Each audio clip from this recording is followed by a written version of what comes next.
Felicia's hands were still shaking when she stepped off the elevator on the 34th floor of the residences at Billionaires Row in Manhattan.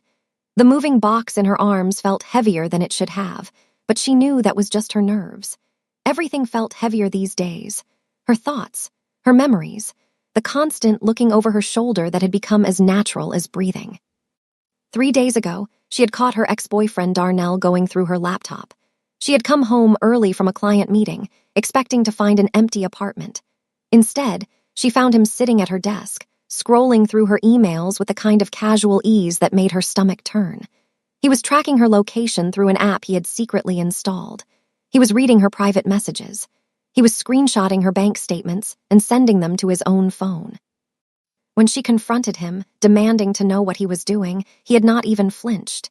He had simply looked up at her with that slow, dangerous smile she had learned to fear and said, "You think you can leave me, baby? I will always find you.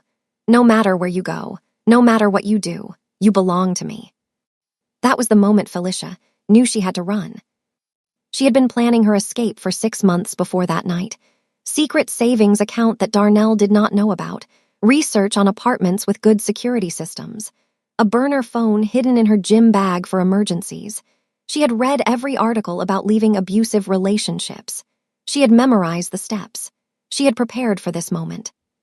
But preparing for something and actually doing it were two very different things.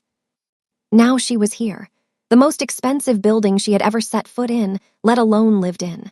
Her entire savings wiped out for the security deposit and first month's rent. No forwarding address left behind. New phone number. All her social media accounts deleted. She had even paid cash for her taxi from the storage unit where she had hidden her suitcases. This was supposed to be her fresh start, her escape, her hiding place from the man who had spent 3 years slowly taking control of every aspect of her life. The hallway stretched before her, sleek and modern with floor-to-ceiling windows that let in streams of natural light. The pale walls and minimalist design screamed money in a way that made Felicia feel like an imposter. Her cream-colored knit sweater and worn jeans felt out of place here. Her large gold hoop earrings suddenly seemed too loud for this quiet, expensive space.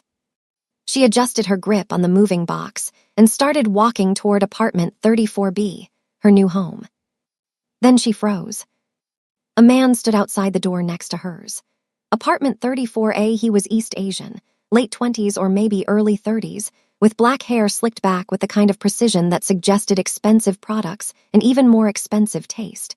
He wore a gray fitted shirt with a black collar that probably cost more than her monthly rent. A luxury watch glinted on his wrist, catching the light from the windows. Everything about him radiated wealth and power. But it was not his clothes or his watch that made Felicia stop in her tracks. It was the way he held himself, perfectly still, perfectly composed, with an air of authority and calculated calm that reminded her of a predator at rest. He had the kind of stillness that powerful men have, the kind that said he had never run from anything in his life, the kind that said he was used to being in control of every situation he walked into. His dark eyes locked onto hers, and Felicia felt something shift in her chest. She could not look away. He studied her with an intensity that should have made her uncomfortable. His gaze moved from her face to the box in her arms to the keys clutched in her trembling fingers. He took in every detail with a kind of observation that suggested he was cataloging information for later use. "New neighbor," he said finally. His voice was low and controlled, with the faintest accent she could not quite place. It was not a question. Felicia swallowed hard. Just moving in. He tilted his head slightly, like she was a puzzle he intended to solve. His expression gave nothing away. No warmth, no hostility, just that intense, observant gaze that seemed to see right through her. "Welcome to the building, then." He did not smile. He did not look away. He simply watched her stand there, frozen in the hallway like a deer caught in headlights. Felicia hated how vulnerable she felt under his stare. She hated how her heart was racing and her palms were sweating against the cardboard box.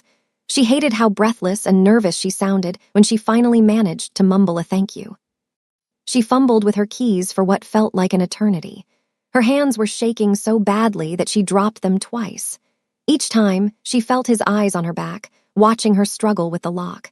When she finally got the door open, she practically threw herself inside and slammed it shut behind her. Felicia pressed her back against the door and tried to catch her breath. Her heart was pounding so hard she could hear it in her ears.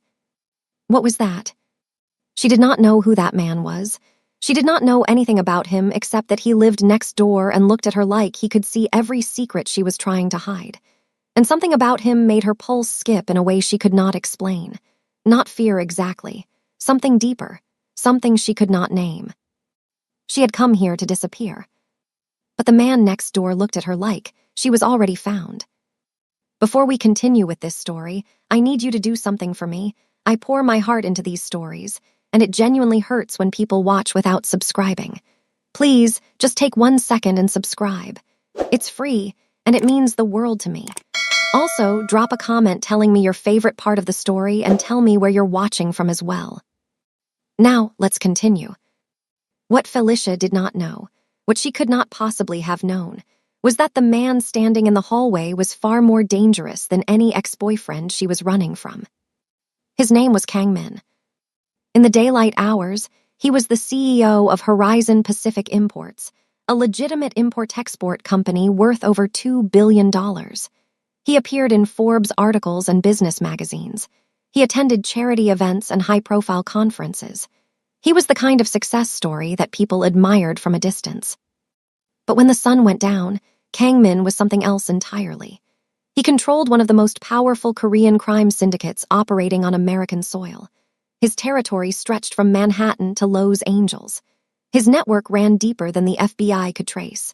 He had connections in every major port, every financial institution, every corner of the underworld where power and money exchanged hands.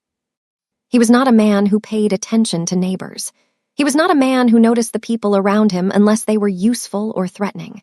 His life was too complicated, too dangerous for casual acquaintances and small talk in hallways. But something about the woman he had just encountered made him pause. Kang Min stepped into his own apartment, but he did not close the door immediately. Instead, he stood in the doorway, thinking about what he had observed. The way she clutched that moving box like it was the only thing keeping her grounded. The way she looked over her shoulder before entering her apartment, as if expecting someone to be following her. The fear in her eyes that she was trying so hard to hide. And most importantly, the bruise on her wrist that her sweater's sleeve almost covered. Almost. Someone was hunting her. Kang Min closed his door and pulled out his phone. He dialed his second in command, a man named Jun Ho who had been with him since they were teenagers in Seoul. "I need you to run a background check," he said quietly, his voice carrying the authority of a man used to being obeyed without question.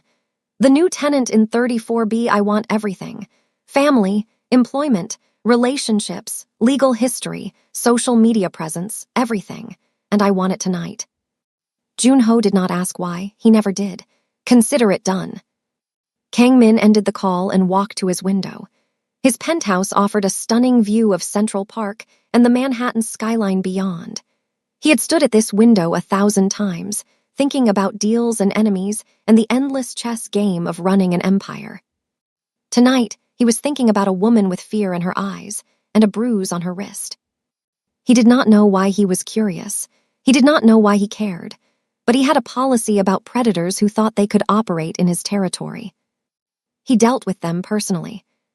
The next morning, Felicia woke up in her new apartment and took a moment to remember where she was.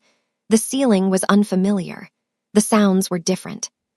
For 3 years, she had woken up next to Darnell, always aware of his breathing, always careful not to disturb him before he was ready to wake. Old habits died hard. But Darnell was not here. She was alone. And for the first time in longer than she could remember, that felt like a blessing rather than a curse. She spent the morning unpacking her life into the 2-bedroom apartment that had cost her everything she had. It was not much. 2 suitcases of clothes, a box of books and keepsakes, her laptop and the freelance graphic design business she had built from nothing. The essentials of a life stripped down to what she could carry when running for her survival. Felicia was 26 years old. She had grown up in foster care in Newark, New Jersey, bouncing from home to home until she aged out of the system at 18. No family to call when things got hard. No safety net to catch her when she fell. Everything she had built herself. Her graphic design skills, her client list, her reputation as someone who delivered quality work on time. And then Darnell had come along and slowly, methodically, taken it all apart. It started with small things, as it always does. Checking her phone when she was in the shower, asking where she was every hour, getting upset when she spent time with friends instead of him. She told herself it was because he loved her. She told herself it was just protectiveness. She told herself that she was lucky to have someone who cared so much. By the time she realized it was not love but control, she was already trapped. He had isolated her from everyone who cared about her. He monitored her emails and her texts. He showed up at her client meetings unannounced to surprise her. He controlled the finances and made her account for every dollar she spent. And when she tried to push back, he reminded her that she was alone in the world. No family, no real friends anymore, just him. What would she do without him? Where would she go? The night she caught him installing tracking software on her laptop was the night she finally saw the truth clearly. He did not love her. He owned her, and he would never let her go willingly. So she had stopped asking for permission and started planning her escape. Now she was here, alone, free, terrified. But free was more important than terrified. She had to keep reminding herself of that. Meanwhile, in the penthouse apartment next door, Kang-min sat in his home office, reviewing the background check that Jun-ho had delivered an hour ago. Felicia Monroe, age 26, freelance graphic designer, no criminal record, no family to speak of, grew up in the foster care system in New Jersey, built a successful small business through talent and determination. The kind of American dream story that made for good press. But it was the relationship section of the report that held Kang-min's attention. Ex-boyfriend, Darnell Pierce, age 31, self-employed business consultant with a history that did not hold up under scrutiny. 2 previous restraining order violations from ex-girlfriends. Rumored connections to a small-time extortion ring operating out of Jersey City. The kind of man who knew how to skirt the law without quite breaking it enough to face serious consequences. The kind of man who made women disappear into themselves until there was nothing left. Kang-min closed the file and sat back in his chair. This woman had escaped a predator. She had done what so many could not. She had found the strength to run when running seemed impossible, and she had chosen this building, this floor, the apartment right next to his. In Kang-min's world, there were no coincidences, but he did not believe in fate either. He believed in action. He believed in power. He believed that the strong had a responsibility to protect those who could not protect themselves. His sister had taught him that lesson. In her death, she had taught him the cost of failing to act. He would not fail again. That evening, Felicia was attempting to cook dinner in her new kitchen when everything went wrong. She had been so distracted by her thoughts that she forgot about the pasta sauce simmering on the stove. By the time she noticed the burning smell, smoke was already billowing up toward the ceiling. The smoke detector started screaming, filling the apartment with a piercing alarm that made her ears ring. Felicia panicked. She grabbed a dish towel and started waving it frantically at the detector, trying to clear the smoke. But it only seemed to make things worse. The alarm kept blaring. The smoke kept spreading, and she could not find the button to turn off the stove because everything in this fancy apartment was different from what she was used to. A knock came at her door. Felicia froze, her heart hammered in her chest. Who would be knocking? Did someone call the fire department?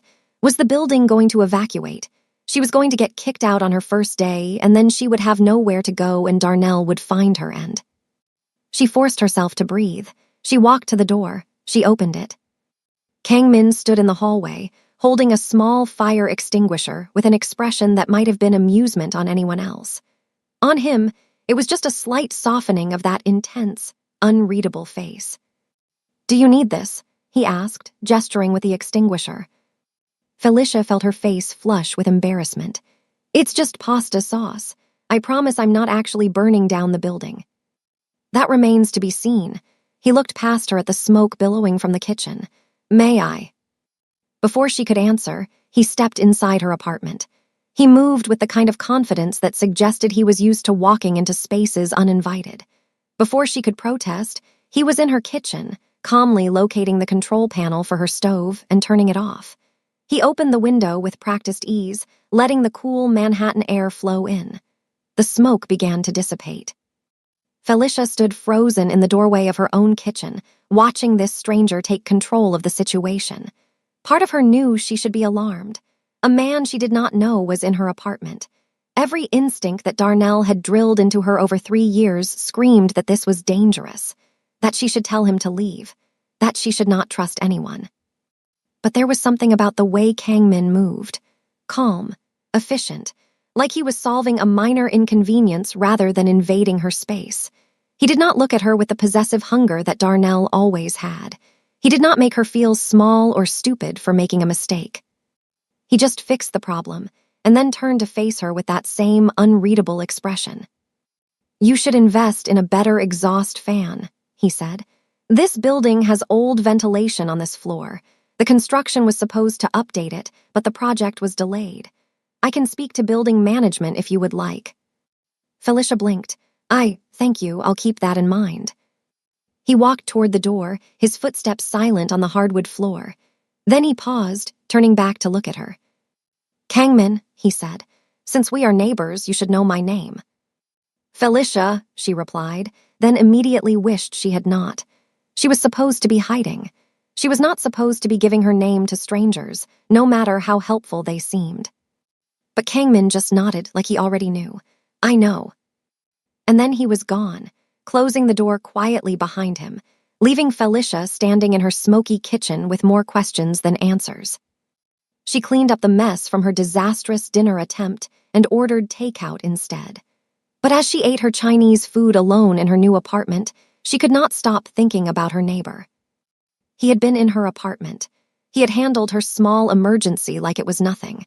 He knew her name without her telling him, and something about the way he moved, the way he watched her, made her feel things she had not felt in years. She should be terrified. So why did she feel, for the first time in months, almost safe? 1 week passed. Felicia started settling into a routine that felt almost normal. She woke up early each morning and made coffee, standing at her window to watch the sun rise over Central Park. She spent her days working on freelance projects, slowly rebuilding the client relationships that Darnell's controlling behavior had damaged. In the evenings, she took long walks through the Upper East Side, relearning what it felt like to move through the world without someone monitoring her every step. She saw Kang-min in the hallway twice during that week. Brief encounters, polite nods, a few words about the weather or the building's amenities, nothing that should have lingered in her mind the way it did. But she found herself thinking about him more than she wanted to admit. The way he held himself with such stillness. The way his dark eyes seemed to see right through her. The way his voice dropped to a lower register when he said her name. She told herself it was just because he was attractive. She told herself it was just because he had been kind to her when she needed help. She told herself it meant nothing. Then Darnell found her. It started with an email to her new work account. The one she had created specifically for her fresh start, using a variation of her middle name and a new domain. There was no way he should have been able to find it. She had been so careful. But there it was in her inbox. A message from an email address she did not recognize, but with a writing style she knew intimately. "Did you really think you could hide from me, baby? I know you're in New York. I know you're on the Upper East Side. It's only a matter of time before I find your exact address. And when I do, we're going to have a long conversation about loyalty. You can run all you want, but you know how this ends. You always come back to me. D." Felicia's blood went cold. She read the email 3 times, hoping she had misunderstood. Hoping it was some kind of mistake, but the words did not change. The threat was clear. He was looking for her. He knew she was in Manhattan, and he was not going to stop until he found her. How she had been so careful. New phone, new accounts, no social media. She had paid cash for everything she could. She had not told a single person from her old life where she was going. But Darnell had always been smart, smarter than she gave him credit for. He had spent 3 years studying her, learning her patterns, anticipating her moves. Of course he would find a way to track her down. Felicia did not sleep that night. She lay in bed staring at the ceiling, jumping at every sound, convinced that Darnell was going to come bursting through her door at any moment. By morning, she was exhausted and terrified and furious at herself for thinking she could ever really escape. Kang Min noticed the change in her immediately. He was leaving for a business meeting when he saw Felicia emerge from her apartment. Her eyes were shadowed with dark circles. Her hands trembled as she locked her door. She jumped when the elevator dinged, her whole body tensing like she expected an attack. She looked over her shoulder 3 times before stepping into the elevator. She did not see him watching from his doorway. Someone had made contact. Kang Min waited until she was gone, then returned to his apartment. He pulled up the building's security footage from the past 24 hours on his private system, one he had installed himself that the building management knew nothing about. Every camera in the building fed into his network. Every entrance and exit was monitored by his people. Nothing unusual in the footage. No visitors to her door, no suspicious activity in the hallways, but he noticed something else. A car parked across the street for 6 hours yesterday. New Jersey plates. A dark sedan that had no business sitting in that spot for that long. Kang Min ran the plates through his contacts in law enforcement. The car was registered to a company that did not exist, which meant it was registered by someone who knew how to hide their tracks, but not well enough. His people traced the company back to a P.O. box in Jersey City, the same neighborhood where Darnell Pierce had his so-called consulting business. The same car appeared in the background of Darnell's social media photos. Kang Min made a call. "I need everything you can find on Darnell Pierce," he said to Junho. "Where he works, where he sleeps, who he talks to. Every move he makes, I want to know about it, and put a tail on him. If he comes within 10 blocks of this building, I want to know immediately." Junho hesitated. This is about the neighbor, the new woman. This is about someone thinking they can hunt in my territory. Understood. Kang Min ended the call and stood at his window, watching the city below. He thought about his sister again, about the boyfriend who had seemed so charming at first, about the warning signs they had all missed until it was too late. He would not miss them this time. That evening, Felicia found a small package outside her door. She froze when she saw it, her mind immediately jumping to the worst possibilities. A threat from Darnell, something dangerous, something designed to hurt her. But the package was too small and neatly wrapped to be threatening. She picked it up cautiously and brought it inside. No return address, no postage stamps. Someone had left it directly at her door. Inside was a personal safety alarm, small enough to fit on a keychain, sleek and modern in design, and a handwritten note with neat, precise handwriting that she recognized somehow. "For your evening walks." The button triggers a 130 decibel alarm and sends a GPS alert to local authorities. "Stay aware. KM." Felicia stared at the note for a long time. Her mysterious neighbor had given her a safety device. He had noticed that she took evening walks. He was paying attention to her habits, her routines, her movements through the world. She should be creeped out. She should be terrified that yet another man was watching her, tracking her, making himself part of her life without her permission. But somehow this felt different. This did not feel like Darnell's suffocating surveillance. This felt like protection, like someone actually cared whether she was safe. Felicia clipped the alarm to her keychain and felt the knot in her chest loosen just slightly. That night, she finally slept. 2 weeks into her new life, Felicia made a friend.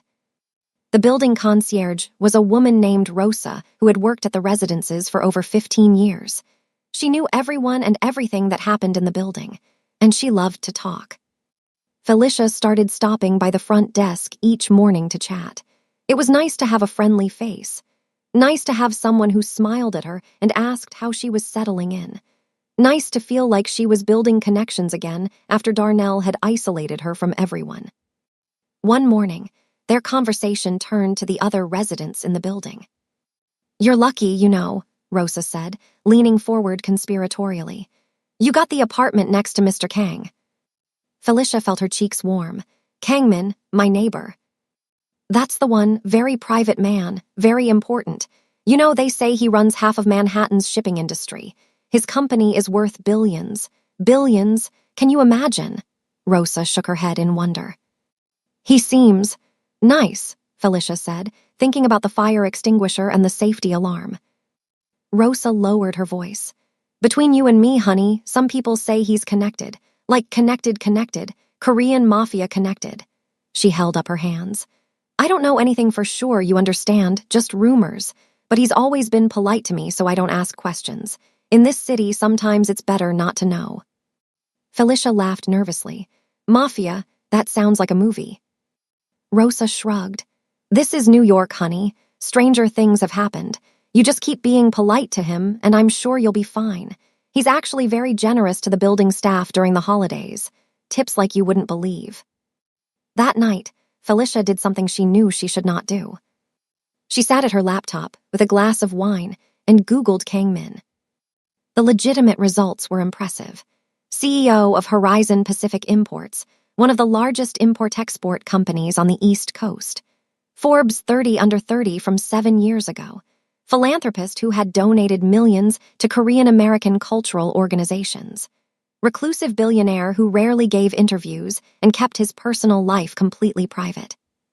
But when she dug deeper, into online forums and conspiracy threads and news articles from South Korean publications, a different picture emerged. His father had been a powerful man in Seoul with rumored ties to organized crime.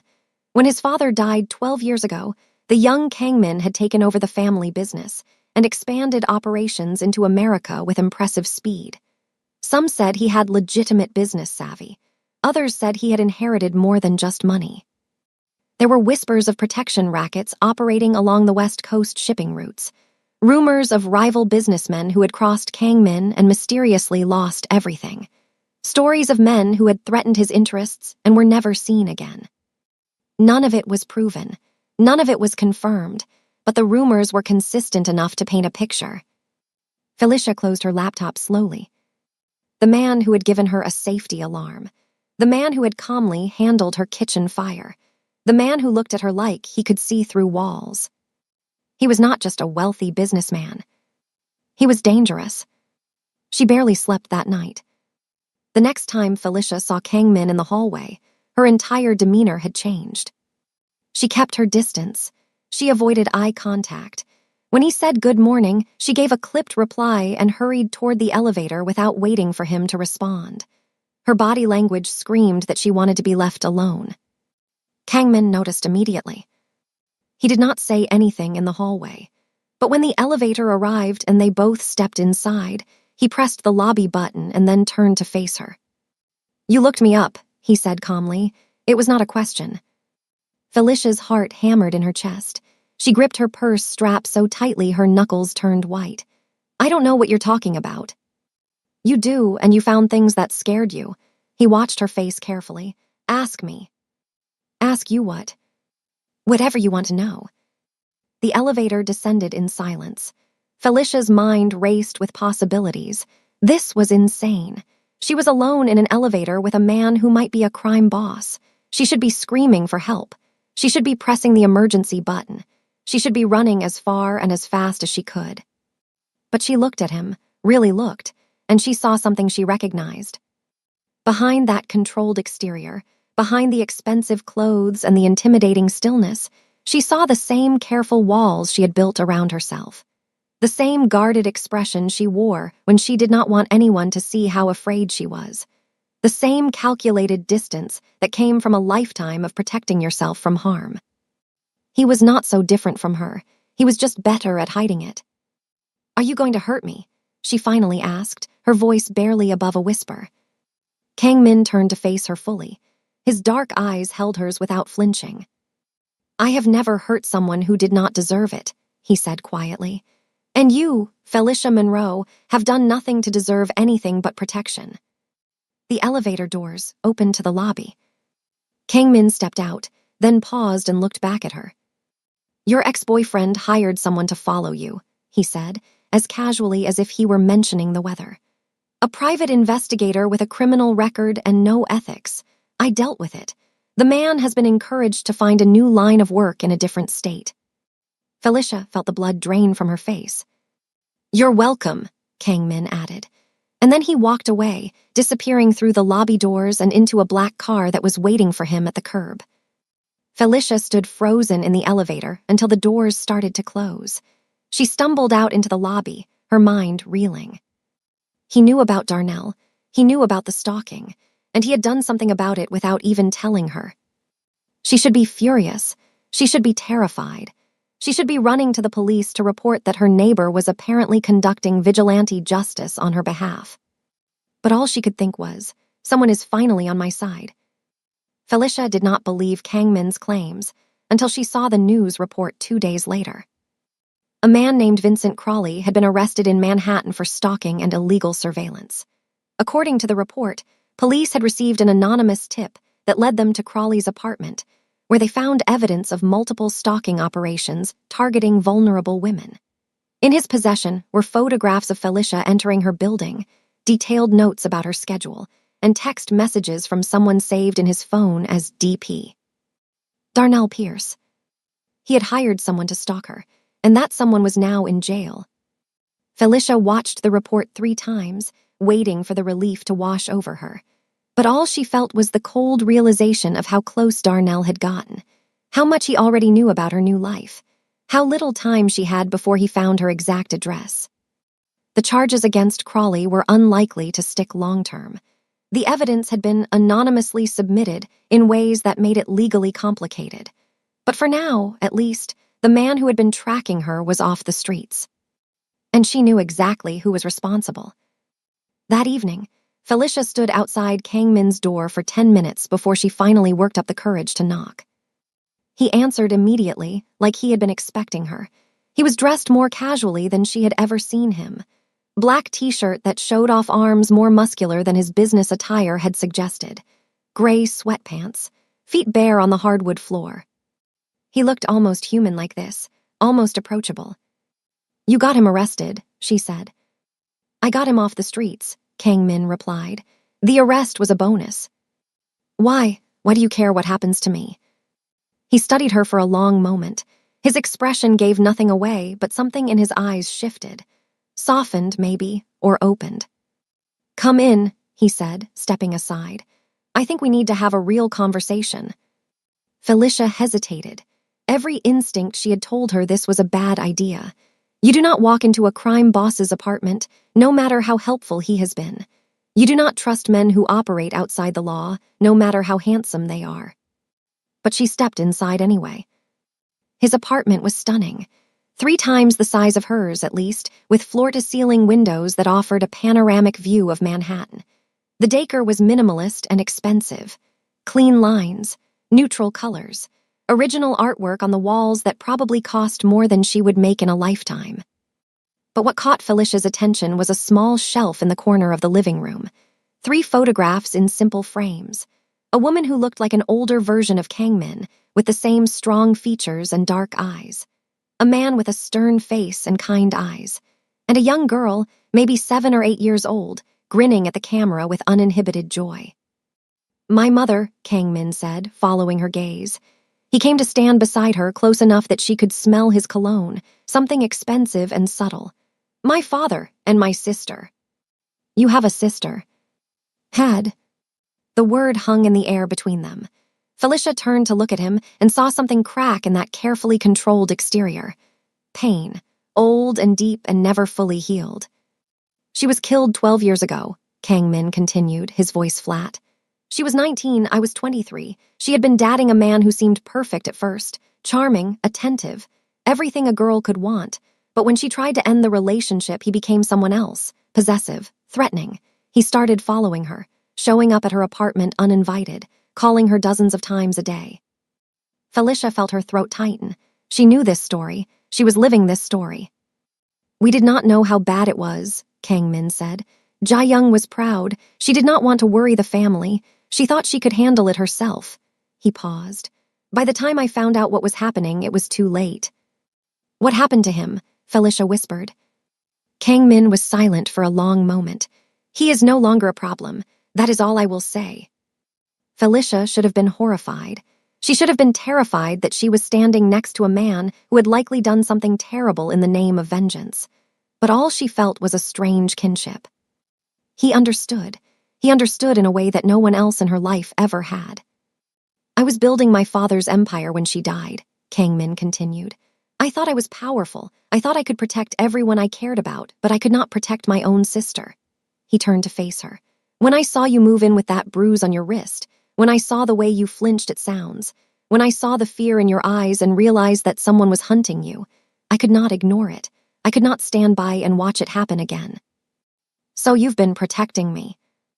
I've been making sure what happened to Jae-young does not happen again, not when I can stop it. Felicia did not know what to say. This man, this alleged crime boss with blood on his hands, was haunted by the same kind of loss that had shaped her entire life. He was not helping her because he wanted something from her. He was helping her because he could not bear to watch another woman suffer at the hands of a man who should have loved her. "Thank you," she finally whispered. The words felt inadequate, but they were all she had. Kang Min nodded, accepting her gratitude, but his expression hardened as he continued. "Your ex is not going to stop. The man I dealt with was just the first step. Darnell will send someone else, or he will come himself." His dark eyes held hers with an intensity that made her shiver. "And when he does, I will end this permanently, not with violence unless violence is required, but with the resources I have at my disposal. When I am finished, he will never threaten you again." Felicia believed him. And for the first time, since she had run from Darnell, she believed she might actually survive this. 1 month into her new life, Felicia received a delivery that made her blood run cold. It was waiting at her door when she came home from a client meeting. A bouquet of flowers in a black vase. Black roses, 12 of them. No card, but she did not need one to know who had sent them. Black roses were Darnell's signature. He had sent them after every argument, after every threat, after every time she had tried to pull away from him. They were his way of saying, "I see you. I know what you did. I'm not happy about it." They were his version of an apology that was really a warning. "I found you," these flowers said. "I know where you live, and I'm coming." Felicia's hands were shaking so badly she could barely get her phone out of her purse. She called the only number that felt safe. Kang Mun answered on the first ring. "He knows where I am," she said, her voice cracking. "He sent flowers, black roses. He's found my address." There was a pause on the other end of the line. When Kang Mun spoke, his voice was calm and controlled, but there was steel beneath the surface. "I know. My people intercepted his flight confirmation this morning. He lands in New York tomorrow at 8 a.m. Felicia felt the floor tilt beneath her feet. "He's coming here. He's actually coming." "Yes, but I need you to listen to me carefully. You are not going to run. You are not going to hide. You are going to stay in your apartment, lock the doors, and let me handle this." "I'm not going to hide while you..." "Felicia," his voice was firm, cutting through her panic. "I have resources you cannot imagine. I have people who specialize in making problems disappear without violence. I have contingency plans for situations exactly like this. Let me do what I do. Let me protect you." She wanted to argue. She wanted to handle this herself, the way she had handled everything else in her life. She was tired of being the victim. She was tired of letting men control her circumstances, even if this particular man was trying to help. But she was also exhausted. 3 years of surviving Darnell alone, 6 months of planning her escape, 1 month of thinking she was finally free. She did not have the strength to fight this battle by herself. "Okay," she said quietly, "I trust you." There was a pause on the other end of the line. When Kang Mun spoke again, his voice was softer than she had ever heard it. "That is not something I take lightly." Over the next 24 hours, Kang Mun transformed the building into a fortress. He increased security at every entrance, positioning his own people alongside the building's regular guards. He installed additional cameras on their floor, hidden in places only he knew about. He had a team monitoring Darnell's movements from the moment he landed at JFK. And he invited Felicia to stay in his guest room, so she would not be alone. Felicia accepted. She packed a small bag and moved into the room next to his. It was beautifully decorated, with a view of the park and a bed more comfortable than anything she had ever slept in. But she could not relax. She paced. She checked her phone constantly. She jumped at every sound. That evening, Kung Mun found her standing at the window, watching the sun set over Manhattan. "Come with me," he said. He led her to his private balcony, a terrace that wrapped around the corner of the building and offered views of both the park and the city skyline. The air was cool and crisp. The city lights were just beginning to flicker on, turning Manhattan into a glittering carpet of diamonds. They sat in comfortable silence for a while, sipping the whiskey Kung Mun had poured for them. Falasha felt herself relax for the first time in days. There was something about being near him that calmed the constant anxiety in her chest. "Can I ask you something personal?" she said finally. "You can ask, I may not answer. Have you ever been in love?" Kung Mun was quiet for a long moment. "Once, when I was younger, before I understood what this life would cost." He looked at her, his dark eyes reflecting the city lights. "Love is a vulnerability in my world. People can use it against you. Your enemies can threaten the people you care about. Your allies can manipulate you through your attachments. It is safer to keep everyone at a distance." "That sounds lonely." "It is." He paused, taking a sip of his whiskey. "But loneliness is safer than loss. I learned that the hard way." Falasha understood that more than she wanted to admit. Dunal had made her afraid to trust anyone, afraid to let people close, afraid to be vulnerable ever again. She had built walls around her heart so high that she could not even see over them anymore. "I used to believe that," she said quietly. "But I think I'm tired of being safe and alone. I'm tired of letting fear make all my decisions. I want to actually live my life, not just survive it." Kung Mun looked at her for a long moment. Something shifted in his expression, warmed, opened. Very slowly, he reached out and took her hand. His palm was warm against hers. His fingers were strong but gentle as they intertwined with hers. It was such a simple touch, but it felt like the most intimate thing that had happened to her in years. Neither of them said anything else. They just sat there, connected, watching the city hum beneath them as the stars came out one by one. The confrontation happened 3 days later. Kung Mun's team had been tracking Dunal's movements since he arrived in New York. He was staying at a cheap hotel in Midtown, meeting with shady contacts, trying to gather information about Falasha's exact location. He had hired another private investigator, but Kung Mun's people had intercepted him before he could do any damage. Dunal was getting desperate, and desperate men did stupid things. He must have realized that his usual tactics were not working. The men he hired kept disappearing or changing their minds.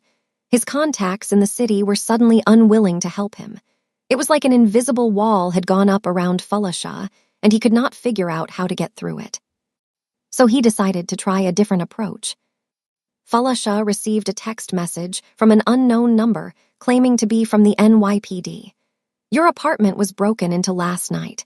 You need to come to the 19th precinct immediately to file a report and identify missing items." She showed the message to Kung Mun instead of responding. "He's trying to lure you out of the building," Kung Mun said, "which means he's getting desperate." "What do we do?"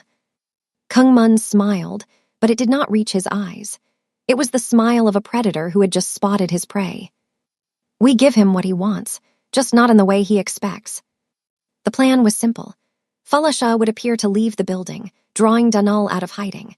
But she would be surrounded by Kung Mun's people, invisible in the crowd, but ready to act the moment Dunal made a move. The goal was to catch him in the act of threatening or approaching her, giving them legitimate grounds to involve the police and get a real restraining order with teeth. Everything went according to plan, until it did not. Dunal was smarter than they anticipated. He had not survived this long by being predictable. Instead of approaching Falasha himself, he had brought backup. 3 men from his Jersey City crew who owed him favors. Hard men with criminal records and nothing to lose. The moment Falasha stepped outside the building, they moved to intercept her. But Kung Mun had prepared for that too. His men materialized out of the crowd like ghosts, professional, efficient, trained in ways that suggested military or worse. Dunal's backup did not stand a chance. Within seconds, all 3 men were on the ground, zip-tied and disoriented, as Kung Mun's team melted back into the shadows. Dunal, seeing his plan crumble, tried to run. But Kung Mun was faster. He caught Dunal 2 blocks away. in an alley between two buildings where the security cameras conveniently did not reach.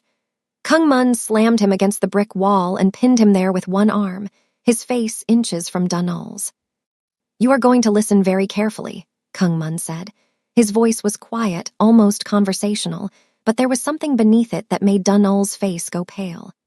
"The woman you have been stalking is under my protection. She is not your property. She is not your girlfriend. She is not someone you can threaten and control. She is a human being who has done nothing wrong except try to escape from you." "You don't know who you're messing with," Dunal snarled, trying to sound tough, but his voice cracked. "I know exactly who you are, Dunal Pierce. I know about the women you've terrorized before Falasha. I know about the restraining orders you violated. I know about your little extortion ring in Jersey City and the money you've been skimming from your partners. I know everything." Darnell's face went from pale to white. "If you come near Felicia again," Kang Min continued, "if you send anyone near her, if you so much as think her name, I will dismantle your life piece by piece. Your money, your friends, your reputation, your freedom.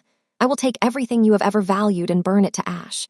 And then, when you have nothing left, I will make sure you spend the rest of your life in a cell for every crime you have committed, every woman you terrorized, every law you broke thinking you were untouchable.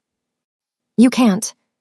I already have evidence on my desk that ties you to extortion, stalking, wire fraud, and conspiracy. One phone call and it goes to the FBI. Another phone call and it goes to every news outlet in the country. Your choice." Darnell's bravado crumbled completely. He was shaking now, tears starting to form in his eyes. "Stay away from Felicia," Kang Min said, releasing him with a shove that sent him stumbling backward. "Stay away from New York, and if I ever hear your name again, there will be no second warning. Do you understand?" Darnell nodded frantically. "Say it." "I understand. I'll stay away. I won't bother her again." "Good," Kang Min stepped back. "Now run." Darnell ran. In the weeks that followed, Felicia's life transformed in ways she had never imagined possible. Darnell kept his word. He disappeared from New York within 24 hours, moving to Florida and selling his business. He was terrified to even mention Felicia's name, according to the people Kang Min had watching him. The evidence Kang Min had gathered was sent anonymously to the appropriate authorities, resulting in investigations into Darnell's past crimes. 2 of his previous victims came forward with their own stories when they heard he was under investigation. Felicia watched the news coverage with tears streaming down her face. For 3 years, she had lived in fear. For 6 months, she had planned her escape. For 1 month, she had been running. And now, finally, it was over. She was free, not just in body, but in spirit. The fear that had lived in her chest began to loosen. The constant vigilance relaxed. She started sleeping through the night without waking up in a panic. She started laughing at things that were funny instead of forcing smiles she did not feel. She reached out to old friends she had lost during her relationship with Darnell. Some of them had moved on, but others welcomed her back with open arms, relieved to finally understand what had happened to her. She rebuilt connections she thought were gone forever. She took on bigger freelance clients, confident enough now to pitch her services to major companies. Her business started growing. Her bank account started filling. She was building something real, something sustainable, something that belonged entirely to her. And she started writing, a blog about surviving coercive control. Anonymous at first, because old fears died hard, but her words resonated with people. Thousands of people who had experienced what she had experienced. Thousands of people who needed to know they were not alone. She was not just surviving anymore, she was thriving. Kang Min watched her transformation from a distance. He was proud of what she was building, proud of her courage, proud of the strength she had found within herself. But he also felt something else, something he had not allowed himself to feel in years. He found himself looking forward to their conversations, to the dinners they shared in his apartment, to the moments when her face lit up with laughter and he felt like the luckiest man in the world just to be near her. She made him want things he had given up on, a normal life, a real relationship, a future that was not defined by power and violence and the endless chess game of running an empire. She made him want to be better. One evening, Felicia knocked on his door with takeout containers. "You've done so much for me," she said, pushing past him into his apartment. "The least I can do is feed you. I promise there's no risk of a fire this time. I learned my lesson." They ate together in his living room, surrounded by the city lights. They talked about everything. His sister and how her death still haunted him, her childhood in foster care and how it had shaped her, his dreams of eventually stepping away from the criminal aspects of his business, her dreams of starting a nonprofit for abuse survivors. They talked until the food was gone, and the wine bottles were empty, and the city outside the windows had gone quiet. At the end of the night, Felicia looked at him with an expression he could not quite read. "I'm not afraid of what you are," she said softly. "I've seen the worst of men. I know what cruelty looks like. And whatever you've done, whatever you are not cruel. You are not like him. You saved my life, Kang Min. Not just my body, but my spirit, my hope, my future. I don't know how to thank you for that." "You don't have to thank me." "I know I don't have to, but I want you to know." She paused, gathering her courage. "I'm more afraid of what my life would be if you hadn't been next door, if I had moved into any other apartment in any other building. I would still be running. I would still be terrified. I would still be alone." "Felicia, I know it's complicated. I know your life is dangerous.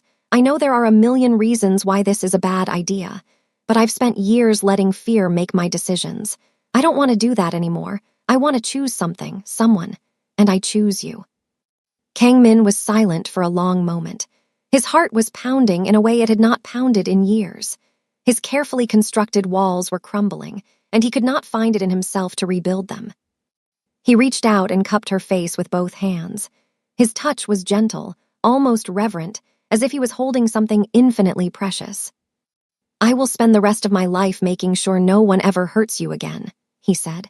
"Not because I feel obligated, not because of my sister, but because somewhere along the way you became the most important person in my world, and I would burn down everything I've built to keep you safe."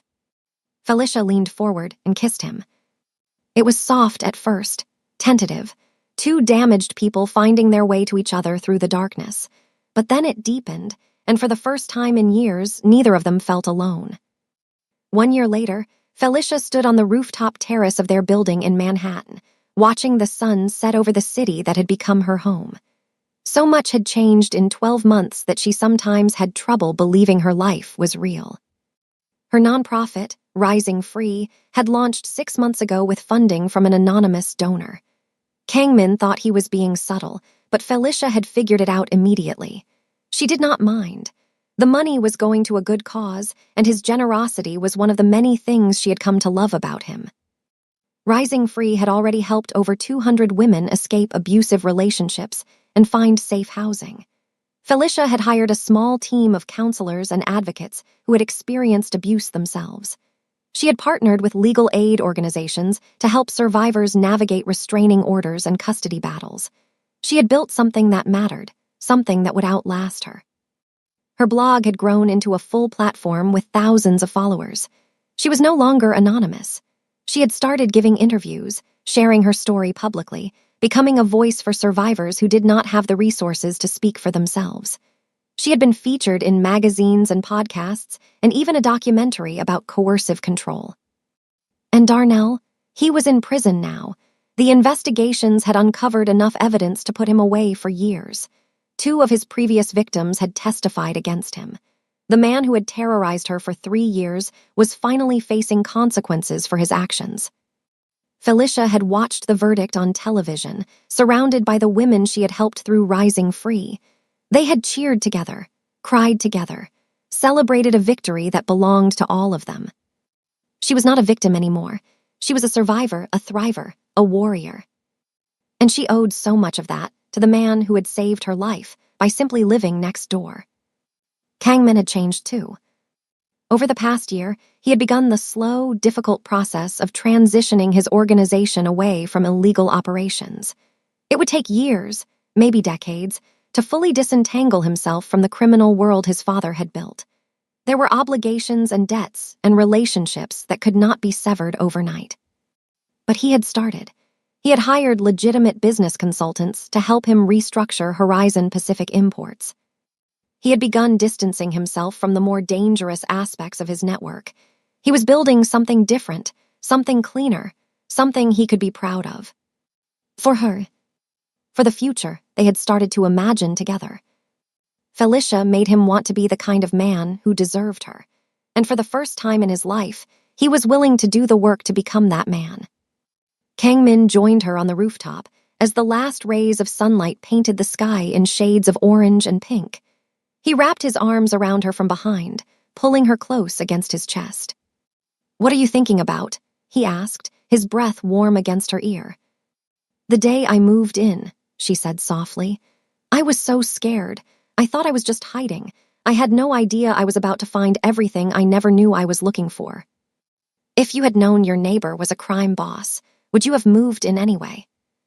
Felicia laughed, the sound bright and free. "Probably not, which is why I'm glad I didn't know. The universe put me exactly where I needed to be, right next door to you." Kangmin smiled against her hair, a real smile, the kind she had spent months learning to draw out of him. They stood in comfortable silence for a moment, watching the city lights flicker on as darkness crept across the sky.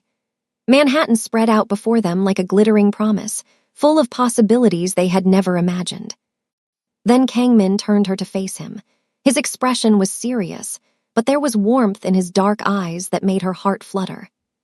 "Marry me," he said. Felicia's breath caught in her throat. "What?" "I know it's complicated. I know my life is still messy. I know there are challenges ahead that we can't even imagine yet, but I have never been more certain of anything in my life." He pulled out a small velvet box from his pocket. Inside was a ring that made her gasp, elegant and understated. A single diamond surrounded by smaller emeralds that sparkled like stars. "Marry me, Felicia. Let me spend the rest of my life loving you." Felicia looked at the ring. She looked at him. She thought about everything they had survived to get here. The fear, the danger, the darkness they had both carried for so long. And then she thought about the future, the life they could build together, the love that had grown between them against all odds. "Yes," she said, her voice cracking with emotion. 1,000 times yes. Kangmin's face split into the widest smile she had ever seen on him. He slipped the ring onto her finger, his hands steady even though she could see the emotion shimmering in his eyes. Then he pulled her close and kissed her with everything he had been holding back for years. Behind them, the Manhattan skyline glittered with promise. Ahead of them, a future neither of them had dared to dream stretched out like an open road. Felicia had moved into a new apartment to hide from her past. She had expected to find safety, maybe peace if she was lucky. She had found her forever instead. Thank you for watching to the end. Please remember to click the subscribe button and make sure you like this video, and tell me in the comments where you're watching from. Thank you.